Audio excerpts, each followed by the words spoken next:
Systir, ég á spurningu spádóminn. Hvert tilgangurinn? Systir, með handeyfirlækningu þegar spádómurinn veittur, í samanburði við það þegar hann veittur í gegnum síma. Til dæmis, manneskja kemur hingað í kirkjuna og á vin eða kunningja í öðru fylki eða í öðru ríki, þar sem sá aðili einnig sækir kirkju. Og þessi manneskja hér, köllum hana að ganga í gegnum vandamál í fjölskyldu sinni, í vinnu eða með einhver persónulegan vanda. Þá hringir hún í vin sinn, sem sækir samkomur í hinum söfnuðunum, og biður hann leiðsögn, að biðja fyrir sér og segja sér það sem Guð vill láta hana vita, í gegnum síma. Hefur þetta gerst? Ertu vitni við að þetta hafi gerst? Hefur það átt sér stað? Ég hef ekki gert þetta sjálfur, systir, en ég vitni við að þetta hefur gerst. Jæja, það manneskjur sem gera þetta bera blekkingaranda. Þetta kemur ekki frá Guði. Það sem kemur frá Guði regla og skipulag, og við eigum að safnast saman í kirkjunni til að leggja hendur yfir fólk. Við spádómurinn birtist með handeyfirlækningu. Ef engin handeyfirlækning á sér stað, þá birtist spádómurinn ekki. Hún kemur fram með handeyfirlækningu, rétt eins og lækningin. Ekki vegna þess að hendurnar okkar hafi einhverja krafta, alls ekki. Þetta hlýðni við það sem Guð hefur sett fram. Drottinn sagði, og yfir veikum skuluð þið leggja hendur, hann hefði getað sagt. Segið einfaldlega, þér hefur verið læknað og það hefði verið nóg. En hann sagði, leggið hendur, við eigum að hlýða. Hendur okkar hafa enga krafta, enga orku. Allt þetta tala orku, að einhver hafi mikla orku, eða að handeyfirlækning miðli góðri eða illri orku, lygi. Þetta ekki satt. Það sem við gerum við af hlýðni við Guð, vegna þess að honum þóknaðist að setja þessar reglur til að sjá hversu langt við förum í hlýðni. Þegar hann segir, krjúftu og auðmýktu þig fyrir mér og ég mun blessa þig, þá gætum við sagt, ég get auðmýkt mig standandi eða sitjandi, en ef hann segir að við eigum að krjúpa, þá krjúpum við. Ekki vegna þess að það hafi sjálft einhvern kraft, heldur vegna hlýðninnar. Því stendur, hlýðni betri en fórnir. Guð sagði, hlýðið og hlýðni felst í því að leggja hendur. Með handeyfirlækningu kemur frelsun, lækning og spádóm. Þar birtast mörg verk Guðs. En þetta, hvernig á maður að gefa spádómt í gegnum síma? Blekkingarandar gera slíkt. Já, blekkingarandar gera það. Við einu manneskjurnar sem gætu miðlað svona í gegnum síma væru þeir sem hafa sérstaka köllun og stöðu, spámenn, boðberar, kennarar og þeir sem boða fagnaðarerindið.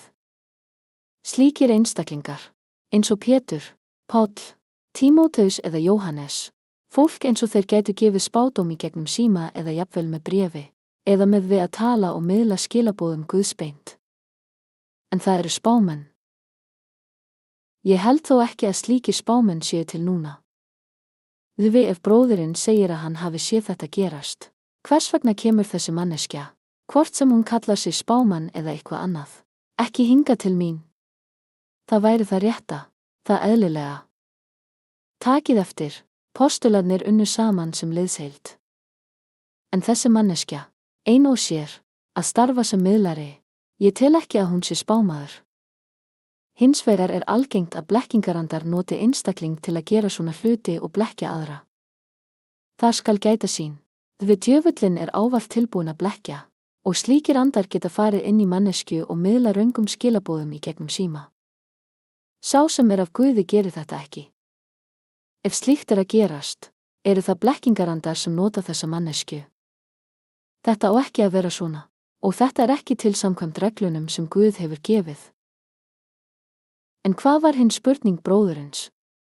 Jú, hann spurði hvers vegna handeyfirlækningin væri nauðsynleg. Já, því hér kennt að spádómsgáfan birtist með handeyfirlækningu, og það sama gildir lækningu, hún birtist með handeyfirlækningu.